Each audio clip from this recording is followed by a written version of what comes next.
In May 1945, as Europe lay in ruins, a convoy of trucks rolled through the heart of Texas, carrying 70 German women prisoners.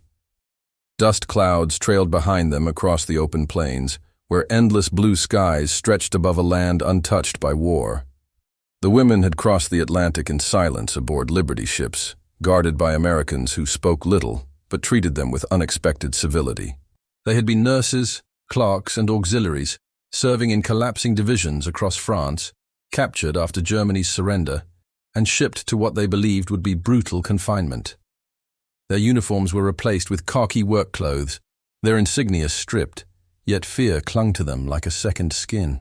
When the trucks turned through a wooden gate marked Camp Hearne Detachment Ranch No. 4, the prisoners braced for barbed wire, watchtowers, and barking orders. Instead, they saw wide paddocks filled with horses grazing beneath mesquite trees, corrals built from sun-bleached timber, and cowboys leaning against fence posts with easy smiles. The air smelled of hay and tobacco, not iron or despair. A sergeant standing beside a weathered barn read their names from a clipboard, his voice carrying across the wind. "You'll be working here," he said simply, pointing toward the horses. "They don't bite if you don't." The prisoners exchanged uncertain glances, struggling to reconcile this easy tone with the images of American cruelty painted by Nazi propaganda. Among them was Anna Kraus, a 26-year-old field nurse from Stuttgart, whose last sight of Germany had been bombed hospitals and burning rail stations. She watched a cowboy tighten a saddle strap with deliberate care, his hands steady, his manner unhurried. For the first time in years, she felt confusion instead of fear. The sun's warmth pressed against her shoulders as she stepped onto dry Texas soil, realizing her chains were invisible and her captors unarmed. That evening, as the women settled into wooden barracks overlooking endless pastures, they heard the faint whistle of a harmonica drifting from a campfire beyond the fence. It wasn't the sound of victory or defeat, but something entirely different. A quiet invitation to rediscover what it meant to be human. The next dawn broke golden over the Texas plains, the horizon shimmering with heat that carried the scent of grass and mesquite.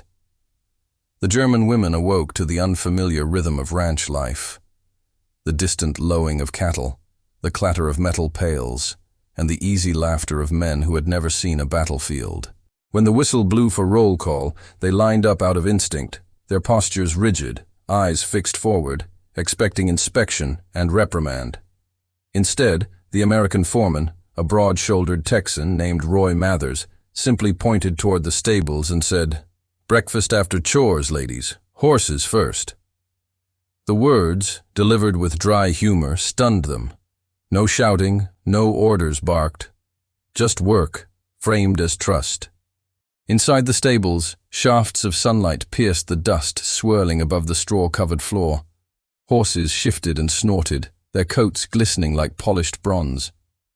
Anna hesitated before approaching a tall chestnut mare, its eyes intelligent and calm. Her hands trembled slightly as she reached for the bridle, half expecting the creature to recoil. Instead, the mare lowered its head, allowing her to fit the strap gently.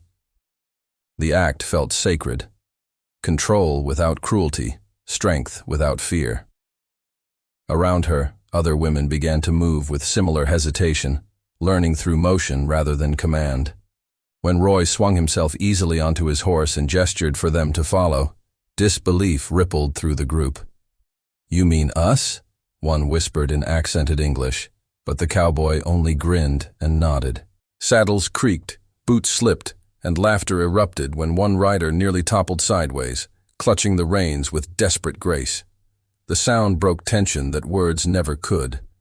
Dust rose in soft clouds as the horses moved toward open pasture, their hooves drumming like a new heartbeat for women who had forgotten freedom's rhythm. By the time the sun reached its peak, fear had softened into wonder. Anna rode beside Roy, her hair loose from its braid, her face streaked with sweat and sunlight. She glanced across the field, watching others smiling through disbelief. That morning, none realized it yet, but the simple act of riding, unshackled, unguarded, had begun rewriting their understanding of captivity itself. By late afternoon, the Texas sun burned high over the ranch, rippling heat across the open fields where the prisoners worked. The German women had finished tending the horses, brushing their coats until the animals gleamed like copper beneath the light. Sweat streaked their faces, yet there was laughter among them now, hesitant but genuine. When an American truck rumbled through the gate carrying supplies, they paused, curious. From the truck bed, crates were unloaded. Not rations or military gear, but glass bottles filled with an amber liquid fizzing like captured sunlight. The Cowboys called it Coca-Cola, and they handed it out with an easy cheer that defied every expectation of war. Anna held the cold bottle awkwardly, reading the unfamiliar script embossed on the glass. The cap hissed as Roy popped it open with a pocket knife, the sound startling her with its suddenness. She took one cautious sip, the sweetness striking her tongue like nothing she had tasted before. For a woman who had known only bitter substitutes and gray bread, it felt like tasting peace itself. Around her, others reacted the same way, laughter bubbling as the carbonation tickled their throats. Some coughed, some smiled shyly, and one muttered in disbelief, "It sparkles like champagne." The Americans roared with laughter, not mocking but delighted. As the bottles clinked together in a spontaneous toast, an unexpected camaraderie formed, one that no ideology could have predicted. Roy leaned against a fence post, watching the women with quiet amusement. "You see, ma'am," he said in his slow drawl, "Texas doesn't chain folks who can stand on their own feet." Anna didn't fully understand his words, but she felt their meaning. That dignity, once given freely, demanded respect in return. That evening, when the sun dipped beneath the horizon, the camp glowed with orange light reflecting off empty bottles and tired smiles. Somewhere beyond the pasture, a cowboy played a steel guitar, the melody carrying soft and low across the warm wind. For the first time since captivity began, the women of Camp Hearne Detachment Ranch No. 4 went to sleep not as enemies, but as guests of a land teaching them freedom through kindness rather than conquest. The following week, the routine of the ranch became rhythm rather than command, the days unfolding with patient repetition and quiet purpose. The women rose before sunrise, their breath visible in the cool morning air, the smell of hay mixing with wood smoke from the cookhouse. They had stopped flinching at the sound of boots on gravel, no longer expecting inspection or punishment. Instead, they gathered near the stables where Roy waited with his hat tilted back, ready to begin another riding lesson. The horses, restless and strong, stamped the dirt as if impatient for motion. Anna swung into the saddle with more confidence than before, her movements deliberate and balanced. She had learned how to guide the reins lightly, to trust rhythm rather than force. The other women followed, some still awkward, but each determined not to fall. As the group rode toward the far pastures, the land stretched endless before them, golden grasses rippling under an oceanic sky, the air alive with cicadas and distant bells from wandering cattle. The trail curved along a shallow creek lined with cottonwood trees where the cowboys taught them to water the horses and read tracks in the dust. Roy often rode beside Anna, explaining simple things in slow English. How to hold a rope, how to sense a horse's hesitation, how to move with the animal instead of against it. Though she understood little of his words, his tone carried patience, a quiet respect that made command unnecessary. Once he handed her a lasso and said, "It's not about strength, it's about rhythm." She missed twice, then caught the fence post on her third try. The cowboys cheered, and she felt a strange pride welling inside her, the same kind she once felt nursing wounded soldiers, but without the shadow of war. That evening, the women returned to the ranch as the sky burned crimson. Their laughter echoed off the barn walls while the horses grazed in calm silence. They no longer spoke of Germany, nor of defeat, only of tomorrow's ride. For a few hours each day, beneath the wide Texas sky, they weren't prisoners or victors, only riders carried forward by a freedom too vast for words. By mid-June 1945, the women had become part of the ranch's rhythm, their movements blending naturally with the American cowhands. The initial stiffness of captivity had softened into something approaching belonging, though none dared to name it aloud. One afternoon, after a long day repairing fences beneath the punishing Texas sun, Roy approached Anna carrying something unexpected, a wide-brimmed Stetson hat, its leather band weathered and warm. "Every rider needs shade," he said, placing it in her hands with a lopsided grin. The gesture silenced her. For a moment, she felt the weight of that simple kindness heavier than any chain could have been. Anna placed the hat carefully on her head, the brim casting shadow over eyes that had seen only ruins for years. The other women laughed softly, teasing her in German, but their smiles carried admiration rather than mockery. A corporal from the camp's public relations office arrived that same afternoon with a camera, sent to document recreational training for prisoners of war. He asked the women to stand beside the corral, their American instructors at their sides. When the shutter clicked, the image froze an impossible truth. German women in work clothes, smiling under cowboy hats beside men who once would have been their enemies. That photograph would later appear in a small Texas newspaper under the headline, "German POWs Learn Cowboy Life." Locals found it charming. Officials considered it propaganda. But for those captured within the frame, it became proof of something deeper. The women saw themselves transformed, not as prisoners or symbols of defeat, but as people capable of learning, laughing, and living again. Anna kept a copy of that image hidden in her Bible, its edges curling with sweat and dust.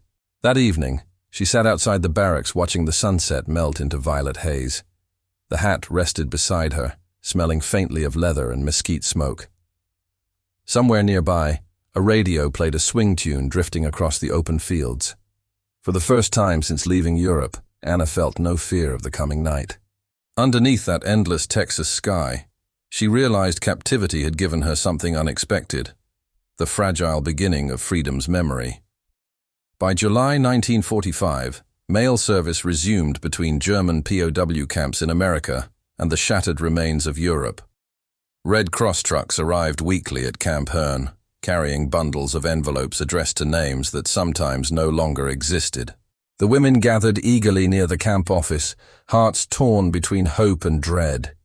Each letter carried the ghost of another world, cities burned, families scattered, homes erased by war. When Anna finally received one bearing her mother's handwriting from Hamburg, her hands trembled before unfolding the fragile paper. The words spoke of rubble where their apartment once stood, of hunger and endless air raid sirens that only silence had finally ended. Roy, standing nearby, saw her shoulders quiver but said nothing. He had learned that some sorrows could not be shared through words. Later, as dusk settled, Anna showed him a single photograph, her brother in Wehrmacht uniform, smiling stiffly beside a field gun. "He died outside Warsaw," she whispered, her voice steady but hollow. Roy simply nodded, removed his hat, and placed it over his heart in quiet respect. That gesture, simple and wordless, carried more meaning than any apology could. Other women received letters too. Helene learned her father had been taken by Soviet troops. Gertrude discovered her fiancé missing since Normandy.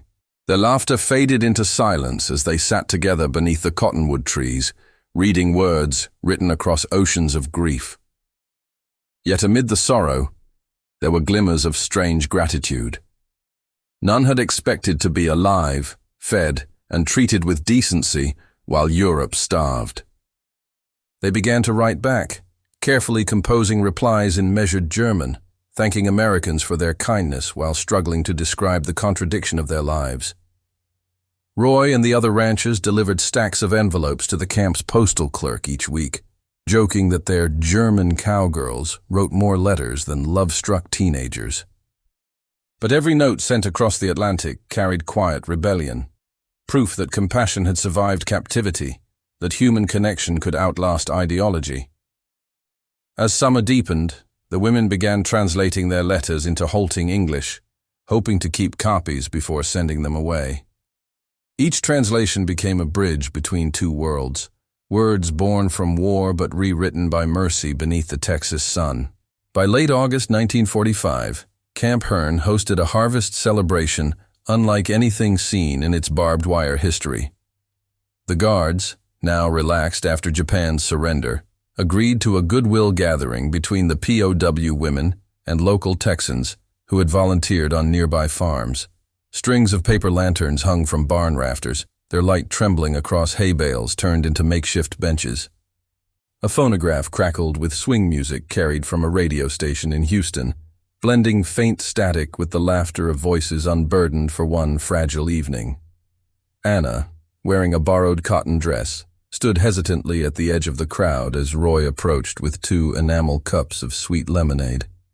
His hat tilted low, his manner humble yet resolute. He offered her one with a faint smile. "You don't have to dance," he said softly, "but you might want to remember how to." She smiled faintly, her first real one since captivity began, then nodded as he led her toward the cleared floor between haystacks and lantern light. The band struck a hesitant rhythm, a waltz learned from old cowboy fiddlers, and soon laughter mingled with melody. Helene twirled with a young ranch hand, her wooden shoes scraping dust from the barn floor. Even the guards smiled, their rifles leaning idly against posts while the women clapped in rhythm. For a moment, time folded upon itself. War, loss, and ideology dissolved beneath the warm hum of Texan night. When the song ended, Anna stood still, breathing deeply as the scent of hay and kerosene lanterns filled the air. She looked around, at the prisoners laughing freely, at the Americans who treated them as equals, at the stars stretching endless above the prairie. Something within her shifted irreversibly. She realized that freedom was not just the absence of chains, but the presence of trust. As the lanterns flickered lower, and the phonograph wound down to silence, Roy offered her his jacket against the cooling air. "When you go home," he murmured, "tell them we weren't all enemies." Anna met his gaze, eyes reflecting lantern light, and whispered, "I will." In that brief exchange, across language and loss, the distance between conqueror and captive vanished, replaced by something enduring, fragile, and profoundly human. By September 1945, Camp Hearne had begun preparing for repatriation. The war's embers still smoldered across Europe, yet the women prisoners felt suspended between 2 worlds, neither free nor captive, their lives stitched together by fragments of kindness and memory. Beneath the long wooden barracks roof, Anna wrote letters with deliberate care, her pen tracing English words learned from Roy, as quiet patience and soft corrections during evening lessons near the corral fence.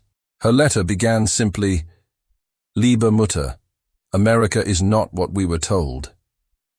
She described the red dust rising behind horses, the laughter of children delivering bread, and the astonishing decency of men who shared their coffee without cruelty. Each sentence felt like defiance against the propaganda that once ruled her thoughts. Around her, other women composed similar letters, some to families shattered by bombing, others to brothers still unaccounted for among ruins and ashes. Helene wrote about the night of the lantern dance, remembering the music echoing through the rafters, and how the guards had stood back, smiling faintly, as if recognizing their captives had become something else entirely. For them, these letters became testimonies, evidence that humanity could survive even the machinery of total war. When censors collected them, they paused, reading silently before stamping each envelope, passed by U.S. Army examiner, uncertain whether these words were harmless or revolutionary. In the mess hall, the women received news clippings showing photographs of Germany's devastation.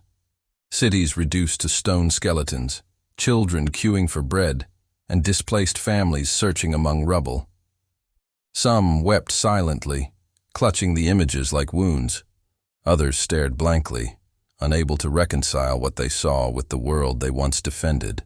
Anna folded her letter, sealing it with trembling hands, knowing her mother might never recognize this new version of her daughter, a woman reshaped by the grace of strangers.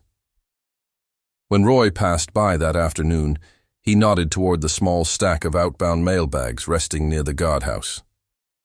"Those'll travel farther than any of us," he said quietly. Anna smiled faintly, replying, Maybe they'll build bridges we cannot. The sun hung low across the Texas prairie, gilding the barbed wire in gold. The camp seemed softer, almost weightless, as if its purpose had already shifted from imprisonment to reconciliation, from punishment to peace. By late October 1945, the departure orders finally arrived. The women of Camp Hearne gathered in silence before dawn, their few belongings packed into army duffel bags marked with fading stencils, their breath visible in the cold Texas air. Beyond the perimeter fence, a convoy of olive-drab trucks waited, engines humming softly like a distant lament. The prairie horizon glowed faintly, caught between darkness and morning, mirroring the ache that now filled the camp. Anna stood among the line of prisoners, her issued denim jacket pressed neatly, her hat tilted low to hide the tears she refused to shed. The horses they had once ridden grazed idly near the stables, their silhouettes framed by the rising sun. A few cowboys leaned against the corral rails, hats in hand, offering quiet nods instead of farewells, for words had become too heavy to carry. Roy approached slowly, his boots crunching frost, and handed Anna a small, paper-wrapped package. Inside lay a faded photograph. The entire ranch crew and the German women posed together beside the corral, smiling beneath the Texas sky. "So you don't forget," he said softly. Anna's voice trembled as she replied, "How could I?" Around them, guards loaded luggage, checking lists, while the camp's flag fluttered half-lowered. Neither triumph nor defeat, but remembrance. As the trucks rolled out, wheels grinding against gravel, the women leaned from the wooden slats, waving toward figures growing smaller behind the fence. Helene shouted a final farewell in English, her accent thick, but her meaning clear. "Thank you for your kindness." The sound echoed across the open field, carried by wind and memory alike. The Texans waved back, some smiling, others turning away quickly, unwilling to let their faces betray the emotion they felt. When the convoy reached the gate, Anna glanced back one last time. The guard towers stood empty now, watchlights extinguished, yet in that silence she sensed the camp's transformation was complete. It was no longer a place of confinement, but of awakening. The journey ahead would lead her across an ocean scarred by war, but somewhere in her heart, beneath the ashes of ideology, the warmth of a Texas sunrise had taken root, enduring, quiet, and profoundly human. In the spring of 1947, long after the camp's fences had rusted and the Texas grass reclaimed the barracks' foundations, letters began to arrive from across the Atlantic. They came from women once labeled enemies, now mothers, students, and farmers rebuilding a broken Germany. Their handwriting carried the steady grace of survival, their words filled with gratitude that defied translation. Anna's letter spoke of a small farm outside Kassel, where she and her husband had planted a single mesquite tree from a seed gifted by Roy. "It grows slowly," she wrote, "but every spring its leaves remind me that kindness is stronger than orders." In Texas, the ranchers remembered too. The men who had once been guards spoke quietly of that summer when compassion overruled suspicion, when the weight of humanity proved heavier than the barbed wire that once divided nations. They told their children about the German women who rode horses instead of marching in chains, who learned to laugh beneath the same sun that had witnessed their surrender. Some of those children would later serve in Europe, wearing American uniforms, walking streets their fathers' former prisoners had rebuilt with their own hands. Historians would write only a paragraph about these camps, dismissing them as footnotes in a vast and violent war. Yet those who had lived it knew the truth, could never fit neatly between academic margins. They had seen how small moments, a shared meal, a simple word, a steady hand guiding a horse, could dissolve centuries of hatred more effectively than treaties or speeches. Beneath the vast Texas sky, they had discovered that reconciliation begins not in grand halls, but in quiet acts of recognition. By the 1950s, few physical traces of Camp Hearne remained, yet its legacy endured in every gesture of post-war forgiveness that rippled outward from those forgotten fields. When Anna visited again decades later, the wind still smelled faintly of hay and mesquite smoke. She touched the rough bark of her grown tree and whispered, "This is where captivity taught us freedom." As the sun dipped beyond the prairie horizon, its light bathed the earth in gold, and for a fleeting moment, the past and present merged, reminding her and the world that even enemies can become witnesses to grace.